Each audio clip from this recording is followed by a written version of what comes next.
We moved into the old farmhouse in late October, just as the leaves began to turn crimson and gold. It was a sprawling, weather-beaten place, the kind of house that seemed to have absorbed the years, its walls heavy with the weight of 1,000 untold stories. Father said it was a fresh start for us, a place to rebuild after everything that had happened. Uncertainty clouded Mother's eyes as she unpacked our belongings. The townsfolk whispered about the house, though they never said anything outright. They glanced at us with pity, muttering under their breath when they thought we weren't listening. Their voices hushed as they said, "The Whitmore place. That family. What a tragedy." I didn't care much for the rumors. I was more interested in exploring. Each creaking floorboard and darkened hallway in the house held a strange allure, revealing secrets awaiting discovery. However, one room was off limits to me, the cellar. The father's warning was stern. "Don't ever go down there, Henry," he told me one evening, his face pale as he glanced toward the locked door at the end of the hall. "It's not safe." Naturally, receiving instructions to refrain from doing something only heightened my curiosity. The cellar door called to me.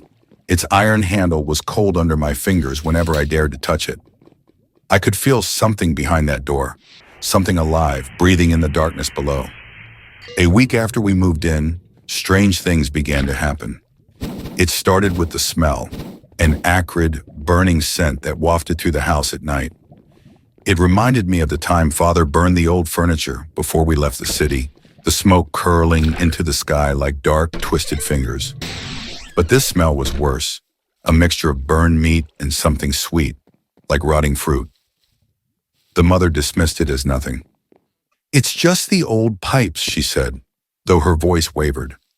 Father would only nod, his face growing more gaunt with each passing day. Then came the voices. They would start at midnight, low and indistinct, as if a crowd were murmuring just beneath the floorboards. I'd press my ear to the ground, trying to make out the words, but they always slipped away, just beyond my understanding. One night I woke to the sound of footsteps outside my bedroom door. I thought it was Father, up late again with his restless pacing, but when I opened the door, the hallway was empty. The house was silent. The only sound was the distant creak of the walls settling in the cold. But the cellar door was open. I knew I shouldn't, but I couldn't help myself. I crept toward it, my heart pounding in my chest. The steps leading down into the cellar were steep, and with each one I descended, the air was growing colder. The burning smell was stronger here, almost suffocating, and the darkness was so thick it felt like a living thing, pressing in on all sides. At the bottom, I found the source of the smell. A long wooden table spanned the center of the room, displaying a feast of charred meats, blackened fruits, and what appeared to be bread, twisted and dark as if it had emerged from the depths of hell. Although the food appeared freshly cooked, the overwhelming stench caused my eyes to water and my stomach to turn. However, the figure standing at the head of the table was worse than the smell. It was a man, or what had once been a man. His skin was burned and cracked, and his clothes were little more than rags clinging to a frame that looked ready to collapse. His eyes were hollow, black pits, and his mouth was a gaping hole, lined with jagged teeth. He stared at me for a long moment, as if assessing whether I was worthy of his presence. Then he spoke, his voice a rasping whisper that cut through the silence like a blade. "Welcome to the Feast of Ashes." Despite my desire to scream and flee, my feet remained firmly planted on the ground.